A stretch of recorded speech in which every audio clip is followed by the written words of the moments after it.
frères et sœurs, exceptionnellement, aujourd'hui, nous allons faire une pause dans notre série de prédications sur le livre de la Genèse. Et je vais vous demander d'ouvrir vos Bibles dans le chapitre 2 de l'évangile de Luc.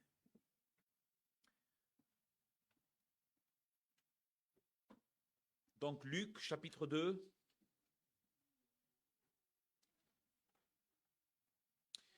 Nous allons commencer à lire à partir du verset 21.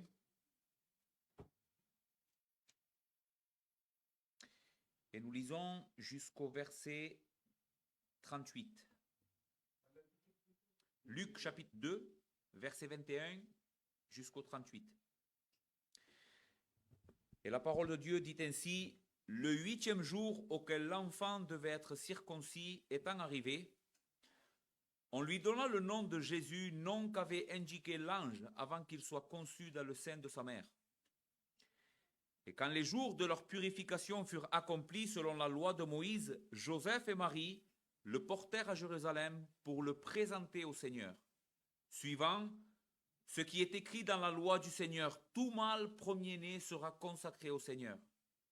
Et pour offrir en sacrifice 2 tourterelles ou 2 jeunes pigeons, comme cela est prescrit dans la loi du Seigneur.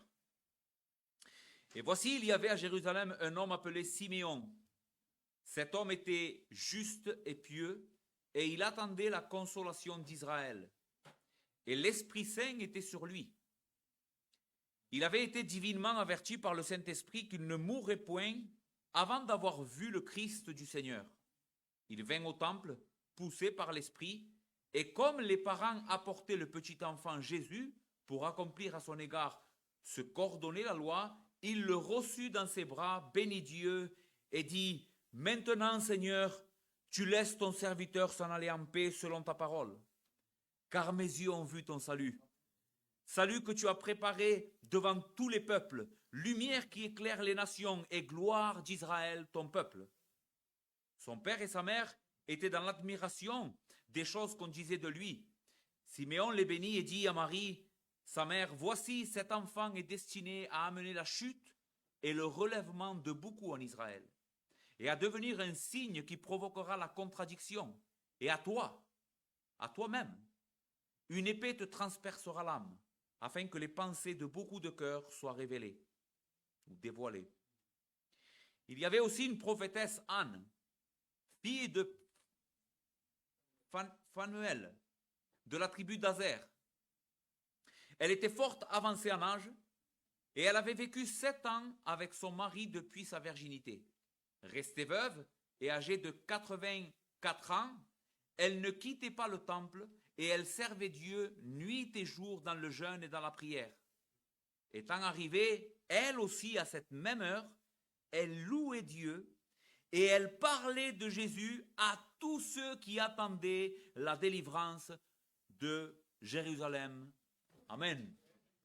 Nous allons prier le Seigneur, notre Père, notre Dieu.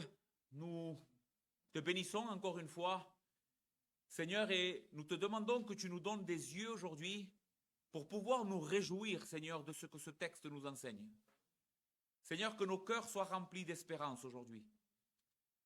Seigneur, comme l'ont dit mes frères, il y a tellement de péchés en nous, tellement de combats dans nos vies, Seigneur.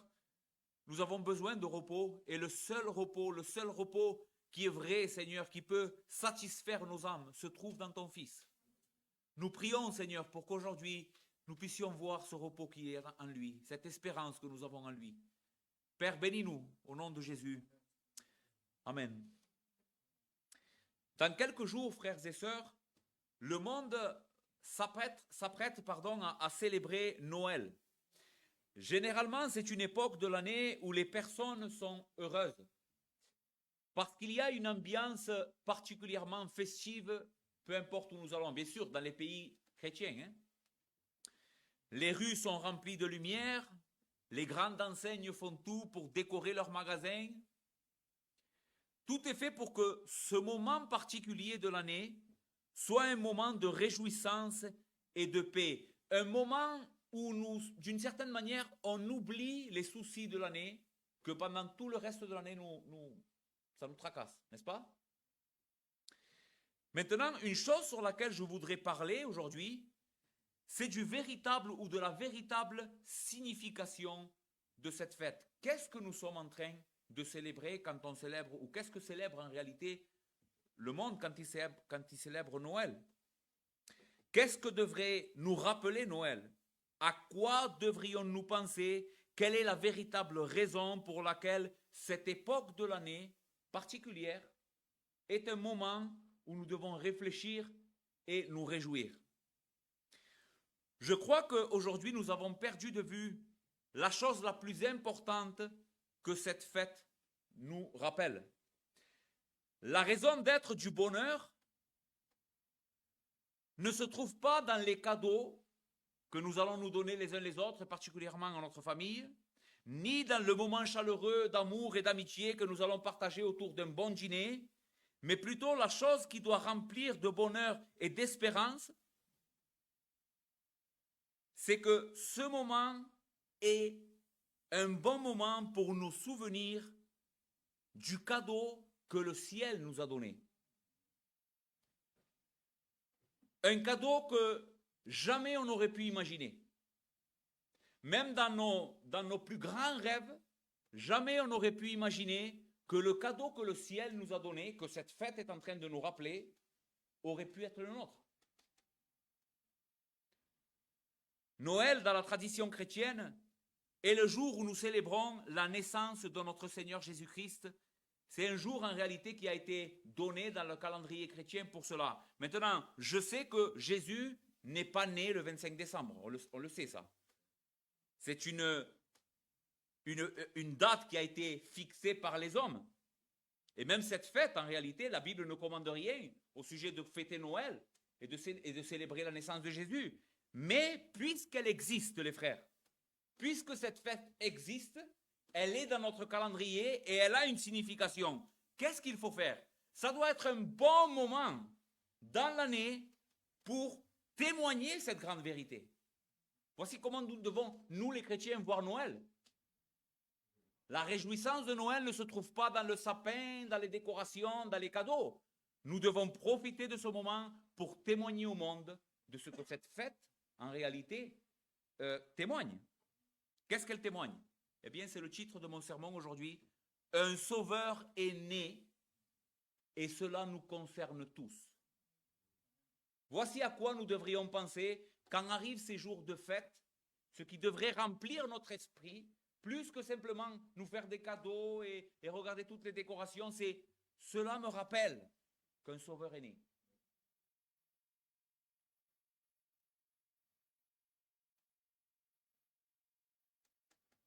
Aujourd'hui donc, je veux me lever avec toutes les forces de mon cœur et proclamer au monde cette vérité.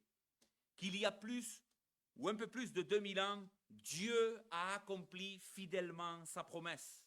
Le Christ, tant attendu, est né à Bethléem. Et c'est lui notre salut. Il est la lumière des nations et la gloire de Dieu. Voici la raison pour laquelle nous devons nous réjouir aujourd'hui et célébrer ce jour-là. À partir de notre passage que nous avons lu, je voudrais extraire de ce texte au moins 3 vérités. La première, ça va être que cet enfant qui est né sous la loi d'Israël. Et vous allez voir combien cela est important. L'enfant Jésus qui est né et que nous célébrons est né sous la loi. Ensuite, nous verrons la gloire de cet enfant révélée à un vieillard et à une veuve. Et finalement, le destin de cet enfant nous concerne tous. D'accord? Donc, commençons avec notre premier point. Un enfant est né sous la loi. Cet enfant est né sous la loi d'Israël. Quand nous lisons les premiers chapitres de l'évangile de Luc, il est évident que son intention, l'intention de Luc, est de nous enseigner que la promesse que Dieu avait faite durant des siècles s'était enfin réalisée. Voici comment Luc présente le début de son évangile. Il écrit ces choses pour nous faire comprendre que la continuité de cette promesse de Dieu dans l'Ancien Testament s'est accomplie en Christ. Comme nous l'avons vu hier durant notre réunion, les Écritures enseignent que dès le début de notre ruine dans le jardin et de l'entrée du péché, de la mort, Dieu nous a fait une promesse de salut.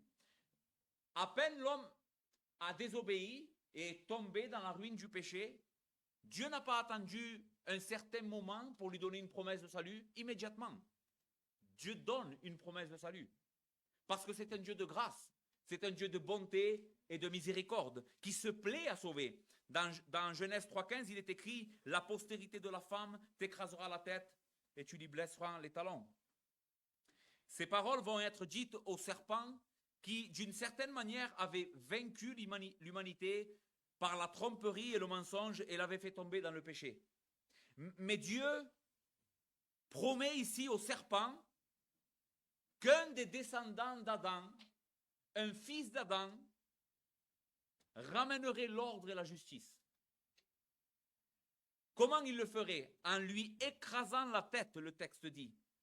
Et cette prophétie est particulière parce qu'elle nous dit que cet enfant, ce sauveur, serait blessé dans cette bataille. La postérité de la femme t'écrasera la tête et tu lui blesseras le talon. Mais la victoire de ce descendant d'Adam sur le mal serait totale. Le mal serait écrasé, malgré qu'il serait blessé, mais le mal serait vaincu. Plus tard dans l'histoire biblique, les prophètes vont continuer à développer cette promesse de Genèse 3,15 et ils en parleront dans leur récit. En réalité, tous les prophètes, Jésus nous a enseigné que tous les prophètes et tous les livres de l'Ancien Testament, c'était lui le fondement, c'était lui le but.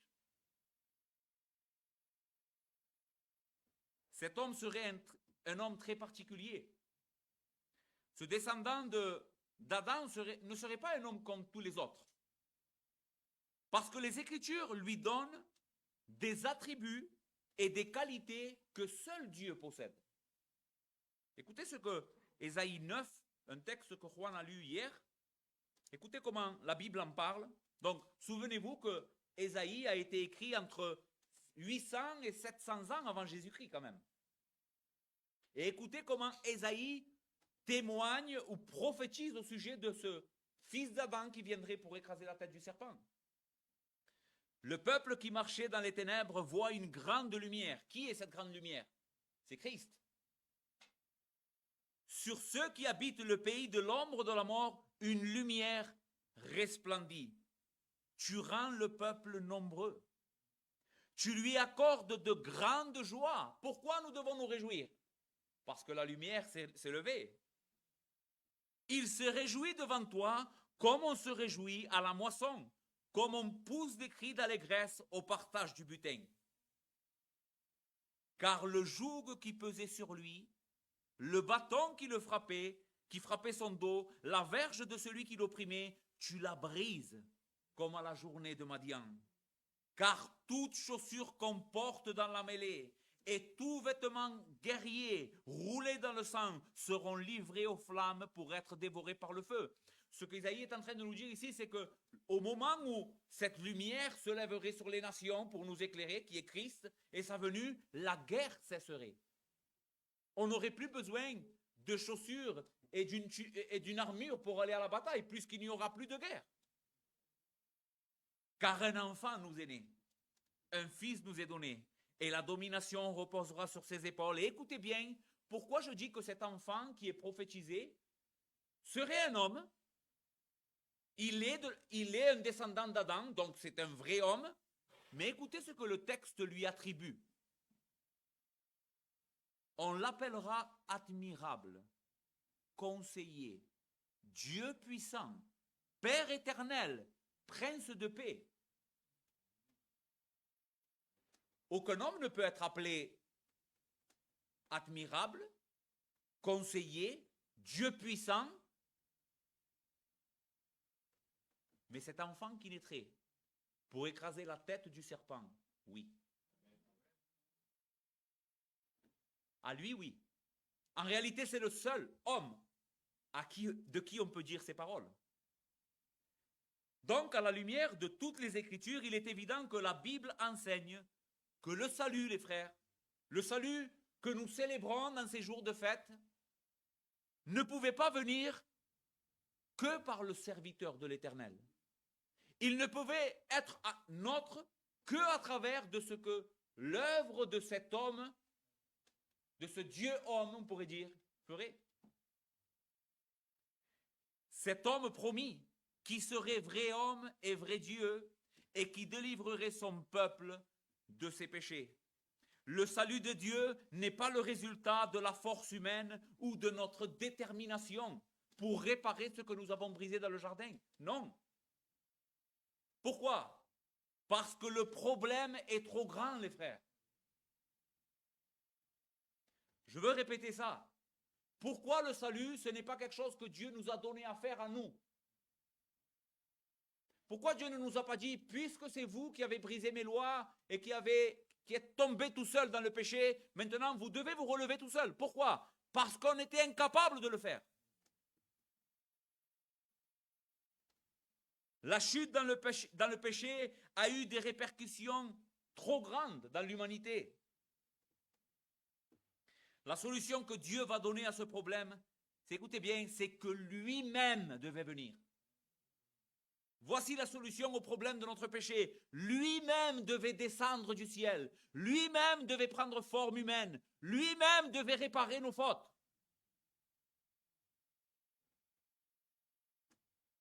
Et réparer ce monde si beau que nous avons gâché. Nous l'avons gâché. Nous avons ruiné notre existence et le monde parfait que Dieu avait créé. Mais Dieu est bon. Dieu est grand en miséricorde.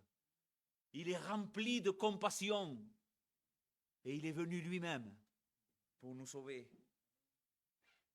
Maintenant, pour revenir à l'évangile de Luc, ce que Luc raconte, c'est justement ce grand jour est arrivé.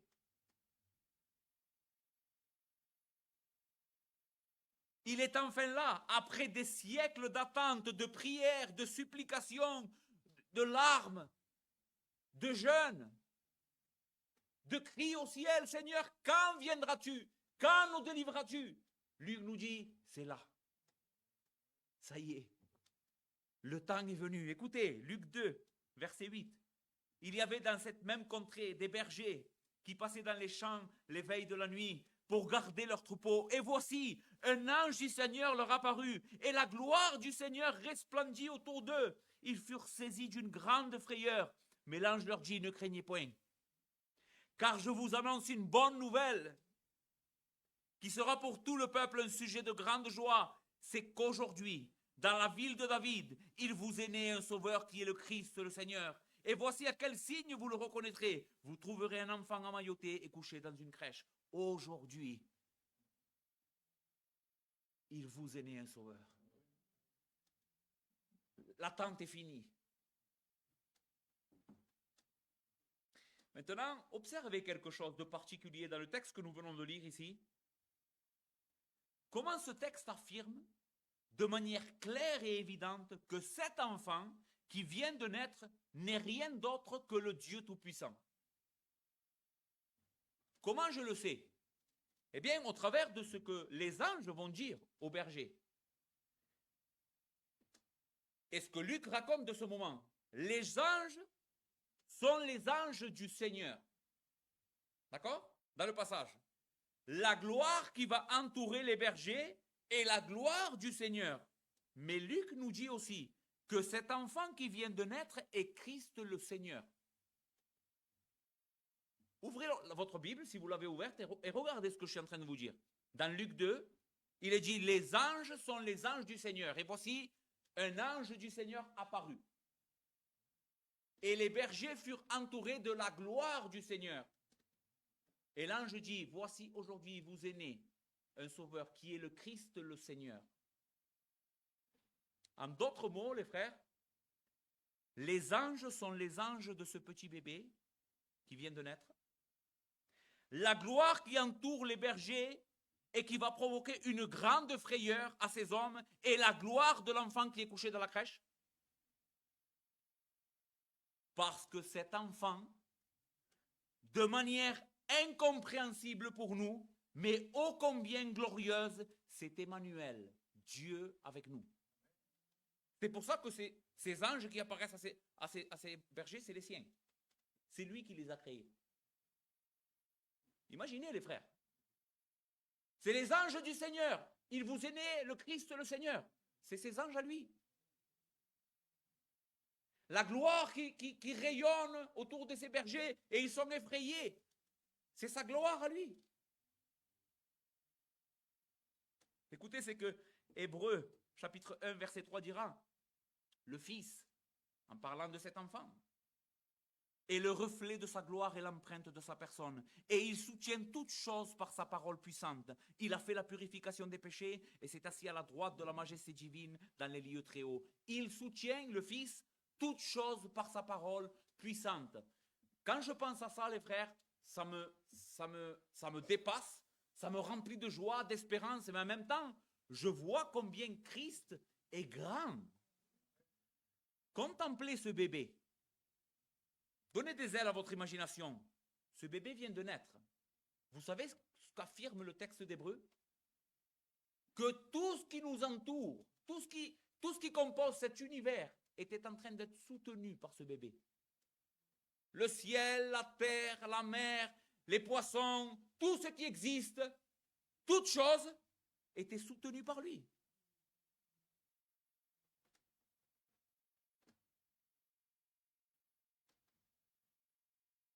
Et voici encore une chose qui nous dépasse encore plus au sujet de Christ, et c'est le centre de mon premier point.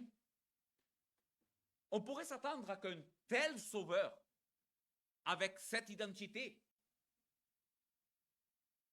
ne soit soumis à aucune loi, n'est-ce pas? Soit quelqu'un qui s'élève au-dessus de toutes les lois et de toutes les limites. Il est Dieu. Qu'il fasse les choses comme lui il le veut. Qu'il ne s'humilie pas jusqu'à se soumettre à la loi, comme un simple homme, n'est-ce pas? Pourtant, ce n'est pas ce que notre texte dit. Et je pense particulièrement que Luc attire beaucoup notre attention sur cette vérité. Regardez combien de fois notre passage nous dit que tout ce qui arrive à ce moment-là de la vie de Jésus est fait selon la loi. Écoutez, le 8e jour auquel l'enfant devait être circoncis étant arrivé, on lui donnant le nom de Jésus, nom qu'avait indiqué l'ange avant qu'il soit conçu dans le sein de sa mère. Et quand les jours de leur purification furent accomplis selon la loi de Moïse, Joseph et Marie le portèrent à Jérusalem pour le présenter au Seigneur. Suivant ce qui est écrit dans la loi du Seigneur, tout mâle premier-né sera consacré au Seigneur et pour offrir en sacrifice 2 tourterelles ou 2 jeunes pigeons, comme cela est prescrit dans la loi du Seigneur. Une des choses, entre parenthèses, que nous pouvons voir dans ce passage, c'est que Jésus, ce grand roi, n'est pas né dans une famille riche. Pas du tout. Joseph et Marie, d'après ce qu'on voit dans ce passage, sont des personnes de condition humble, puisque l'offrande qui est donnée ici pour le fils premier-né, 2 tourterelles et 2 jeunes pigeons, était l'offrande que Dieu commandait aux familles qui n'avaient pas grand-chose à offrir pour donner ce jour-là. Et c'est l'offrande qu'ils vont faire. Donc Jésus, le grand roi de l'univers, est né dans une famille pauvre. Il aurait pu naître, les frères, imaginez, dans la plus grande maison du plus grand roi de la terre, entouré d'or, de prestige, d'honneur, de gloire. Non. Il choisit 2 pauvres.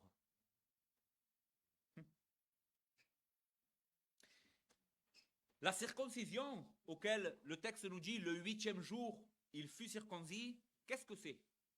Eh bien, la circoncision était le signe de l'alliance avec Abraham. Elle était une marque dans le corps qui témoignait de l'appartenance au peuple de Dieu.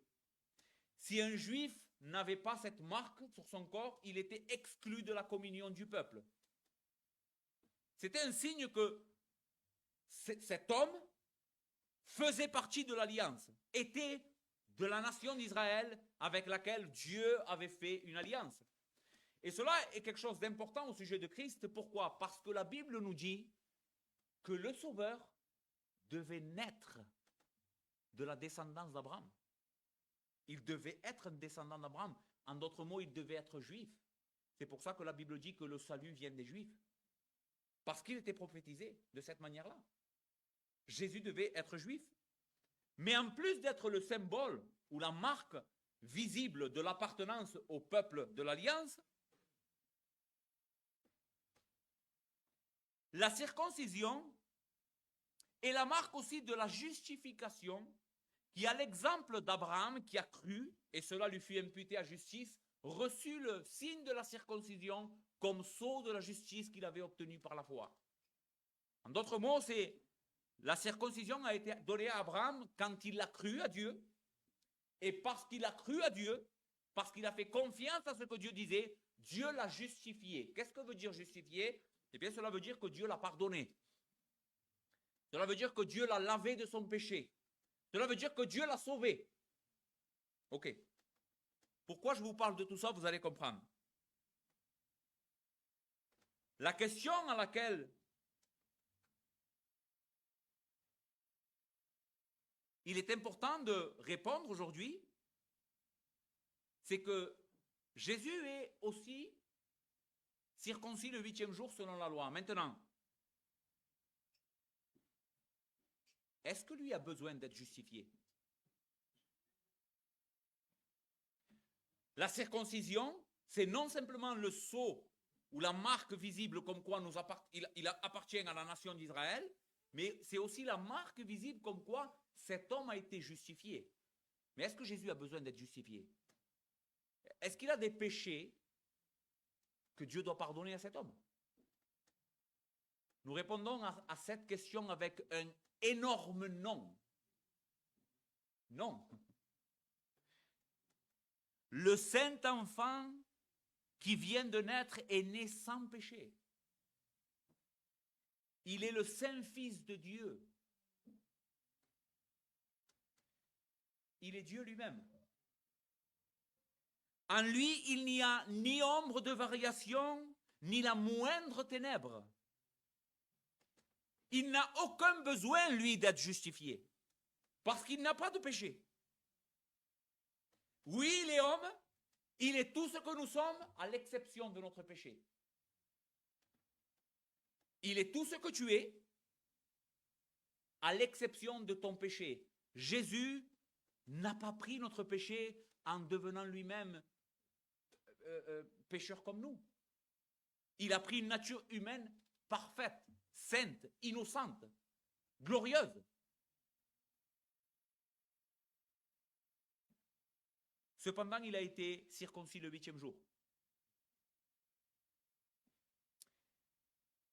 Plus tard, nous verrons quelque chose de similaire lors de son baptême. Dans Matthieu 3, 13, il est écrit: alors Jésus vint de Galilée au Jourdain vers Jean le Baptiste, pour être baptisé par lui. Mais écoutez maintenant le raisonnement de Jean le Baptiste. Il voit Jésus, le Messie, le Fils de Dieu, venir à lui pour être baptisé. Maintenant, quel était le baptême que pratiquait Jean le Baptiste? C'était un baptême de repentance.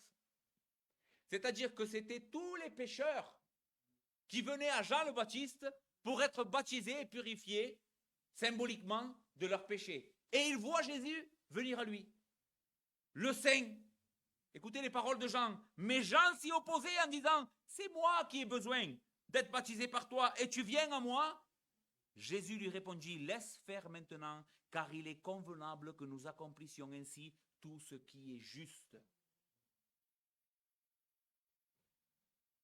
Les frères, Jésus s'est soumis à la loi.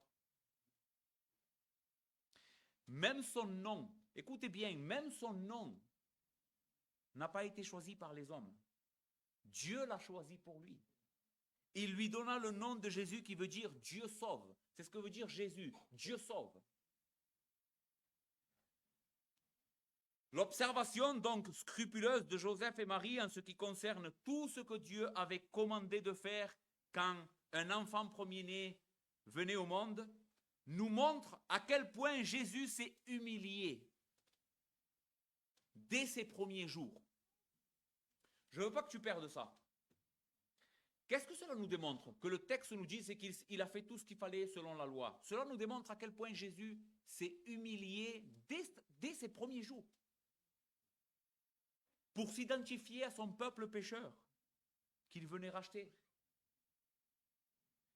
Comment il l'a fait? Étant le roi du ciel et de la terre, non simplement il s'humilie en prenant une forme d'homme, qui est déjà quelque chose d'incompréhensible pour nous, mais en plus, il se soumet parfaitement à la loi, afin d'être obéissant à notre place, car nous étions, nous, incapables d'obéir à la loi.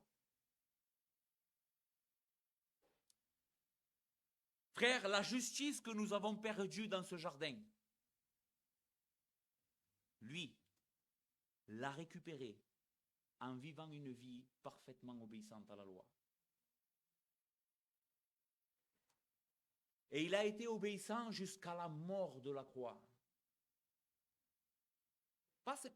Imagine ça, pas une simple obéissance comme celle que tu dois concevoir quand on parle d'obéissance.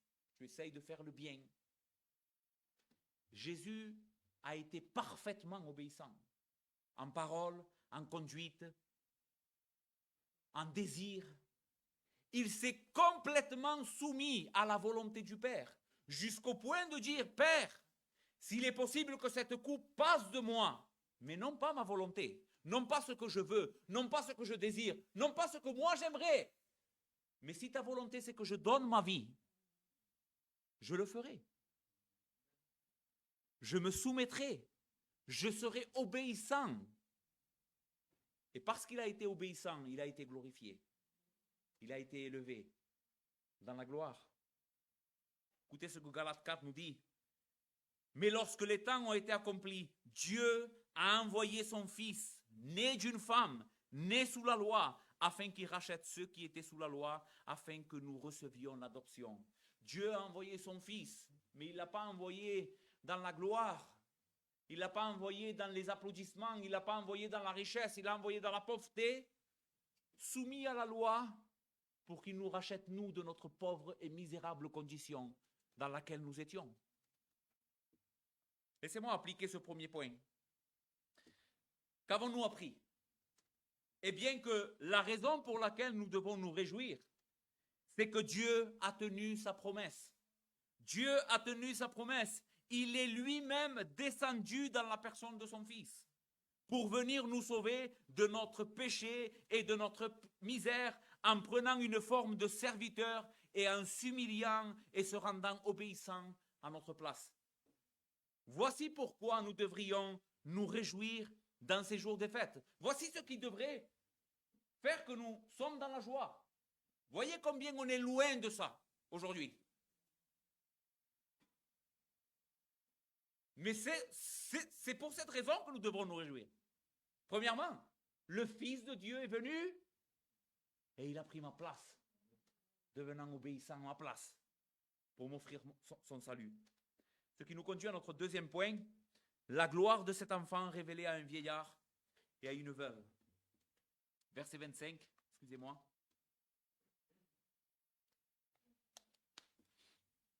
Il y avait à Jérusalem un homme appelé Siméon. Cet homme était juste et pieux et il attendait la consolation d'Israël. Et le Saint-Esprit était sur lui. Il avait été divinement averti par le Saint-Esprit qu'il ne mourrait point avant d'avoir vu le Christ du Seigneur. Il vint au temple poussé par l'Esprit. Et comme les parents apportaient le petit enfant Jésus pour accomplir en son égard ce qu'ordonnait la loi, il le reçut dans ses bras et bénit Dieu. S'il y a une chose surprenante au sujet de la manière de faire de Dieu, mes frères, c'est à quel point Dieu n'a aucun égard à la grandeur humaine. Dieu ne fait jamais les choses en considérant ce que les hommes considèrent comme grand. Jamais. Il semblerait même que Dieu ne prend jamais en considération ces choses. Au contraire, ce que les hommes regardent comme quelque chose de grand et de noble, Dieu le regarde comme quelque chose de méprisable et il le rejette.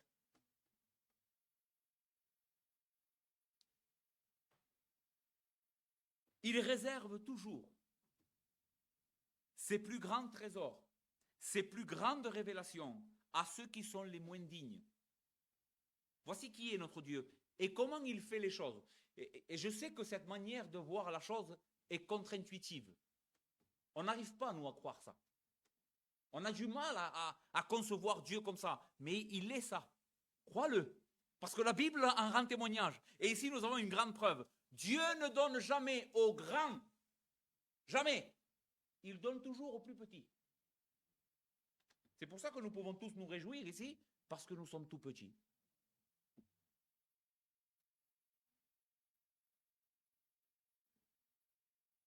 Donc il donne à ceux qui sont moins dignes, à ceux qui sont méprisés, à ceux à qui on ne confierait même pas son chien pour aller le promener.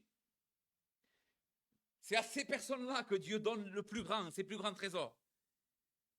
Et c'est ce que nous trouvons dans notre passage. À qui Dieu va révéler, à part les bergers que nous avons déjà vus, à qui Dieu va révéler que le Messie était là? Le grand roi était là. À qui? À un vieil homme et une vieille femme veuve.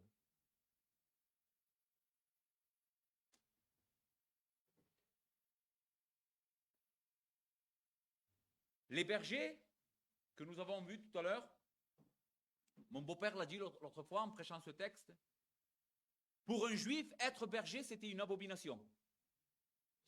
Les bergers étaient considérés comme des personnes impures religieusement.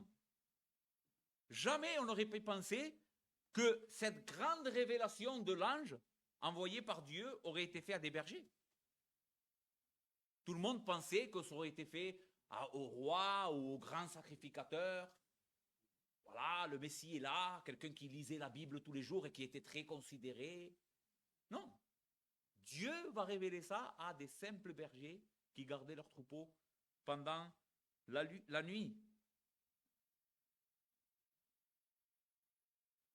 La Bible nous dit qu'il y avait un vieil homme qui était juste et pieux et qui aimait le Seigneur et qui attendait la délivrance, c'est-à-dire l'accomplissement de la promesse, dans notre passage. Et cet homme et une pauvre veuve, c'est à eux que Dieu, encore une fois, va révéler que le Messie était là. Siméon, poussé par l'Esprit de Dieu, qui apparemment avait une communion tout particulière avec cet homme, comment on le sait? Parce que le texte dit spécialement l'Esprit de Dieu était sur lui, et ça c'est une affirmation forte au sujet de la vie de l'Esprit et de la grâce qui reposait sur cet homme, va être averti par le Seigneur que le temps est venu.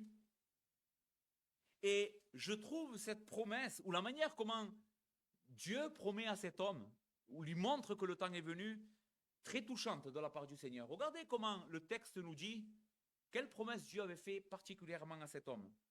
Le passage nous enseigne que le Seigneur avait promis à cet homme qu'il ne mourrait pas avant qu'il n'ait vu apparaître le fruit de ses prières. Le texte dit que Siméon était un homme juste et pieux et qui attendait la délivrance. Qu'est-ce que veut dire ces paroles, attendez la délivrance? Eh bien, Siméon était un homme conscient de tout ce que nous avons parlé tout à l'heure, que la promesse de Dieu avait été donnée depuis le jardin qu'il enverrait un sauveur. Et Siméon savait qu'il était pécheur et il suppliait Dieu chaque jour. Quand est-ce que tu vas venir? Et je m'imagine Siméon, des années, prier pendant des années. Pendant les années de sa vigueur, où il était fort, où il était jeune, où il pouvait plier les genoux pendant des heures, eh bien, priez Dieu, Seigneur, viens délivrer ton peuple, viens, Seigneur, accomplir ta promesse. Et un jour, Dieu lui parlait et lui dire, Siméon, je vais te faire une promesse, tu ne vas pas mourir avant que tu n'aies vu que ce que tu es en train de me demander, je vais l'accomplir.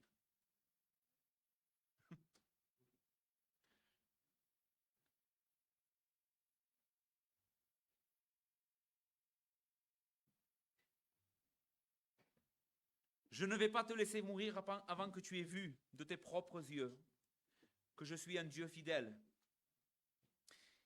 Donc Siméon est conduit par l'Esprit ce jour-là. Et écoutez ce que le texte dit. Siméon va prendre dans ses bras Jésus. Maintenant, donnez encore une fois des ailes à votre imagination. Imaginez cet instant, 5 minutes. Un vieil homme qui a prié toute sa vie et d'une certaine manière pressé par l'Esprit.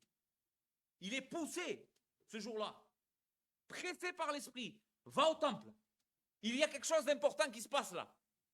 Dieu l'amène au temple et il voit Jésus, un tout petit bébé qui a quelques jours, et il le prend dans ses bras. Mais il prend dans ses bras tout conscient que celui qu'il tient dans ses bras, c'est le sauveur de l'humanité.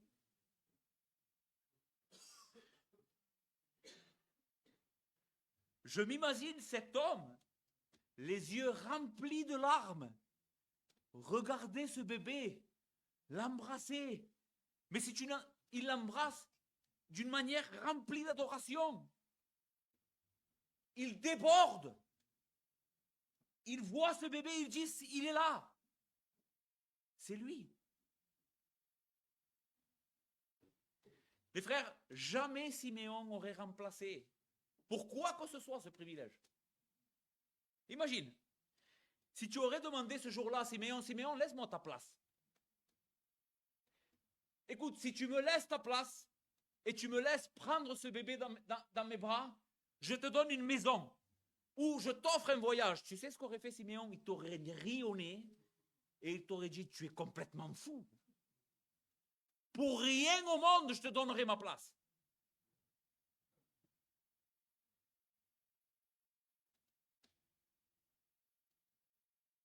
Tu veux que j'échange la gloire du ciel, un privilège énorme que Dieu me fait contre des choses insignifiantes comme celles que tu es en train de me proposer? Voir le Messie et le tenir dans mes bras, c'est la chose qui me réjouit le plus. C'est pour cette chose que je vis. Et c'est cette chose qui me remplit d'espérance, ce petit bébé. Pas une grande maison, pas une belle voiture, pas une grande table remplie de manger le soir de Noël, des cadeaux extraordinaires, pas ça. Le bébé. Le bébé, c'est le plus important. Écoutez les paroles que Siméon va dire. Et comme les parents apportaient le petit enfant Jésus pour accomplir à son égard ce qu'ordonnait la loi, il le reçut dans ses bras, bénit Dieu et dit, écoutez cette confession s'il vous plaît. Maintenant, Seigneur, tu laisses ton serviteur s'en aller en paix, selon ta parole. Car mes yeux ont vu ton salut. Salut que tu as préparé devant tous les peuples. Lumière pour éclairer les nations et gloire d'Israël, ton peuple. Voici qui est Jésus. Quelle extraordinaire, frère, confession de cet homme.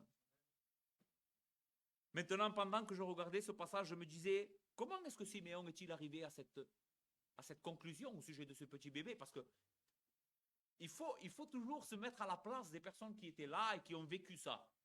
Si moi j'aurais été là, le jour où Siméon rentre au temple, et lui est conscient de tout ça, qu'est-ce que je vois moi? Je vois des parents qui font simplement ce que la loi d'Israël ordonnait, comme le font tous les autres parents. Je vois un bébé et des parents israélites qui font ce que la loi d'Israël ordonne. C'est quelque chose de banal. Mais Siméon, lui, voit le salut de Dieu, la lumière des nations et la gloire d'Israël. Comment est-il possible? Pourquoi? Pourquoi lui voit ça dans cet petit enfant insignifiant, pauvre, et nous on ne le voit pas? Eh bien, les frères, la seule chose qui fait possible que nous puissions voir dans un simple homme charpentier qui est mort cloué sur une croix entre ciel et terre et qui a donné sa vie pour nous, qui est notre espoir, qui est le seul espoir de l'humanité, c'est que l'Esprit Saint te le révèle. Il n'y a pas d'autre moyen.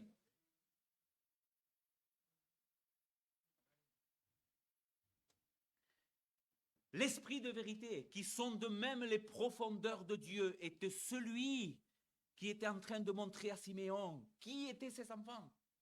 Et Dieu fait toujours pareil. Connaître Dieu n'est pas le résultat, encore une fois, de notre investigation, de notre intelligence, de notre savoir-faire. C'est une grâce. C'est un cadeau que Dieu donne à ceux qui ne le méritent pas. Les frères, Siméon ne méritait pas de prendre Jésus dans ses bras. C'est pas parce qu'il était juste et pieux que Dieu lui a fait cette grande révélation. Elle n'est pas là la raison. C'est parce que l'Esprit de Dieu, l'Esprit de grâce reposait sur lui. Voici pourquoi. Siméon était juste et pieux et Dieu lui a fait cette révélation. Parce que l'Esprit de Dieu a eu compassion de lui. Il était sur lui. Et c'est toujours, les frères, la même chose. Aujourd'hui, nul ne peut connaître véritablement qui est Jésus. Tu ne peux pas. À moins que le ciel te fasse ce cadeau.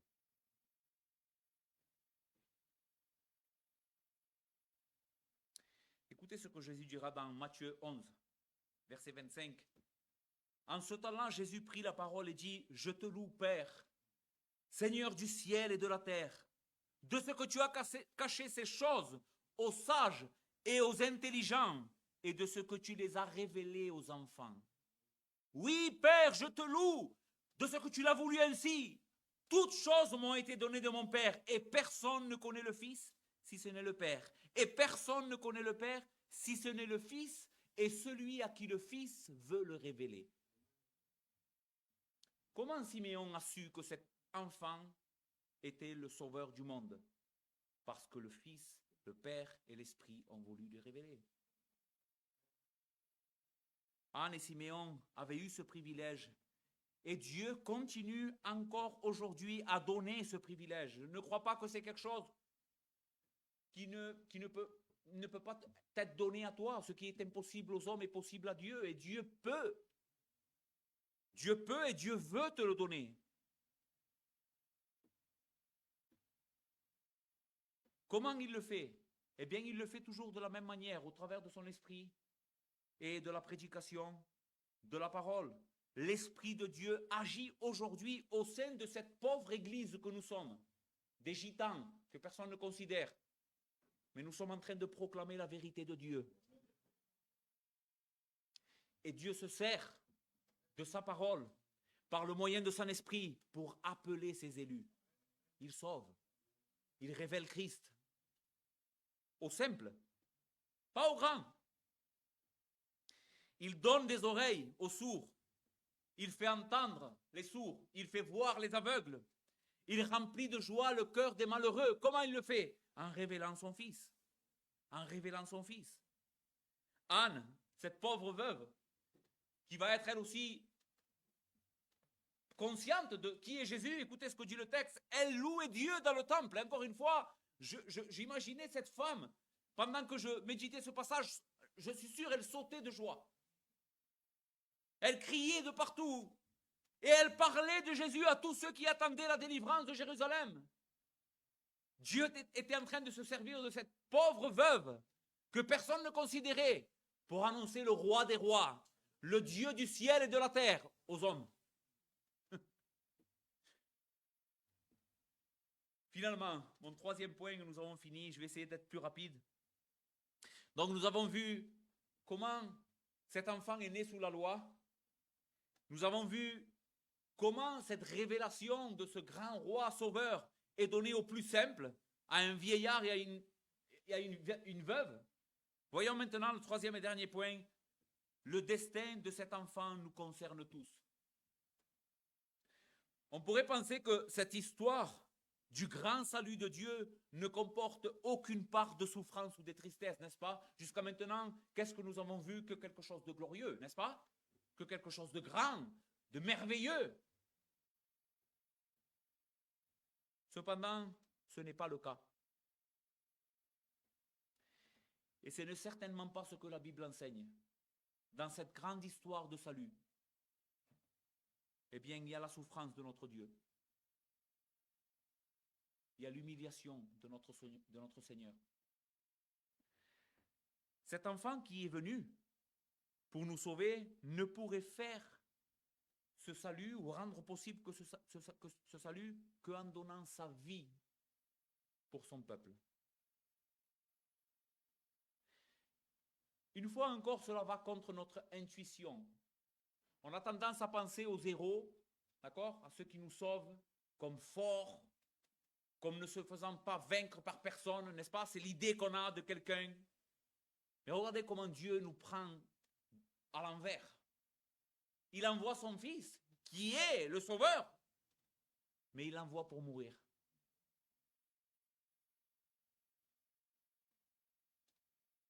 Mes frères, le destin de cet enfant, depuis avant la fondation du monde, avait déjà été tracé.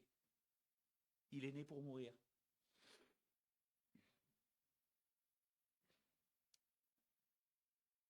Dès son premier souffle de vie, il est né pour mourir, pour être la propitiation pour les péchés de son peuple. Imaginez ça. Moi, je n'arrive pas à le concevoir. Quand tu as un enfant, la première chose qui te vient à l'esprit, c'est la vie. Lui, non.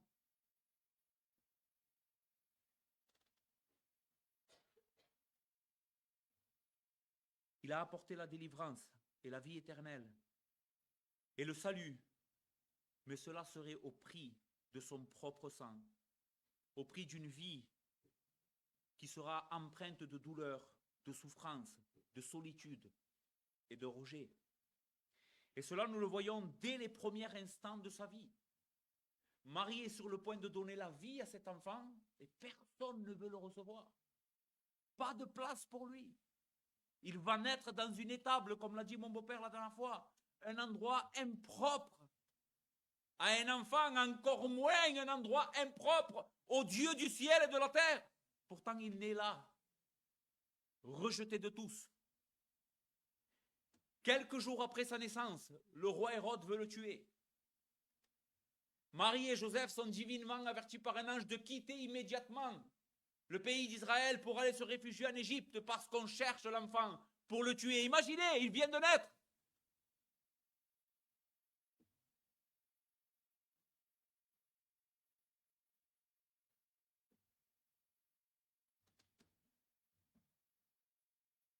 Plus tard, la majeure partie des personnes à qui le Seigneur a béni par son ministère, il a guéri les malades en Israël, il a fait du bien aux pauvres, il n'a fait que parler de bonnes choses, remplies d'amour. Eh bien, toutes ces personnes crieront tous ensemble, crucifie-le. Ôte, Pilate, ôte, laisse sortir Barabbas. Oui, mais c'est un meurtrier, c'est pas grave. On préfère que Barabbas sorte et que lui soit crucifié.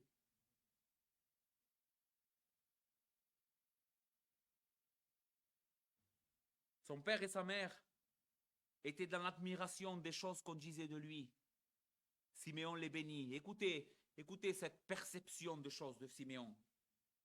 Et dit à sa mère, voici cet enfant est destiné à amener la chute et le relèvement de beaucoup en Israël et à devenir un signe qui provoquera la contradiction. Et à toi-même, Marie, une épée te transpercera l'âme afin que les pensées de beaucoup d'hommes et de cœurs soient révélées. Il est en train de lui dire, vous savez ce qu'il est en train de lui dire?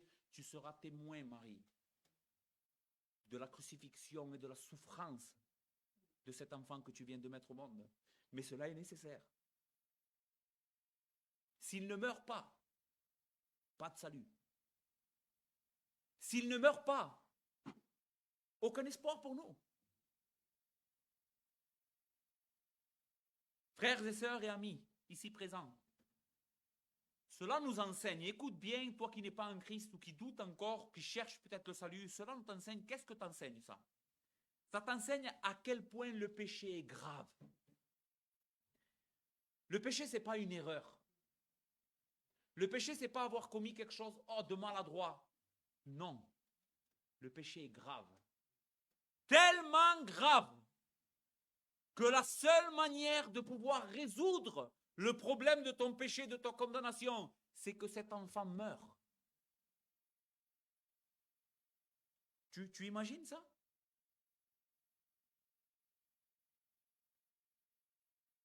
C'est à ce prix-là que le pardon de péché a été fixé. Le sang précieux de l'agneau de Dieu.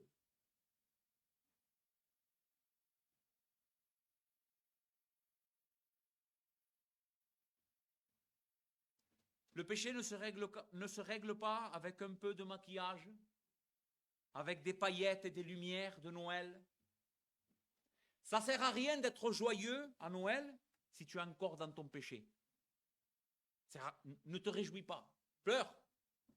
Tu devrais pleurer le 25 décembre, tu devrais passer la nuit à pleurer. Parce que cette joie éphémère que ce temps te donne, c'est rien en comparaison de la noirceur avec laquelle le ciel est en train de te condamner. Le ciel est en train de te condamner. Tu es pécheur privé de la gloire de Dieu.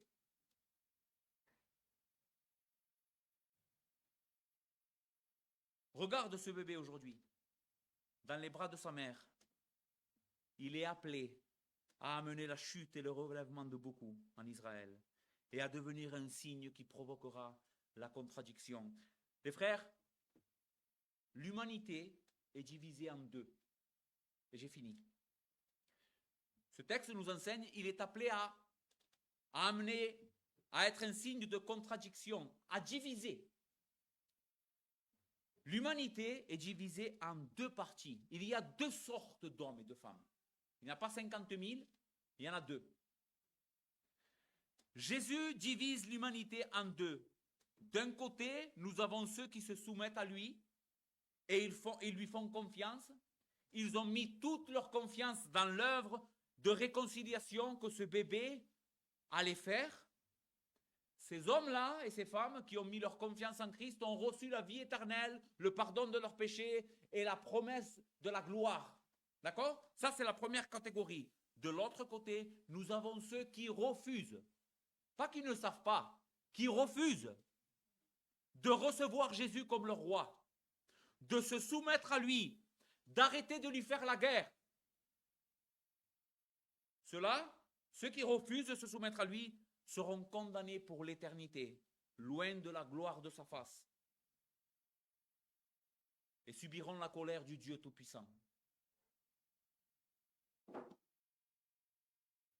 Les frères, Noël,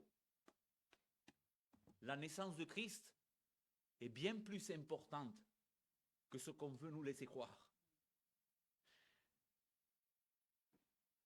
Tout dépend de ça. Tout dépend de ce que tu crois au sujet de cet enfant. Ton éternité dépend de ce que tu crois au sujet de cet enfant. Et de comment tu le vénères.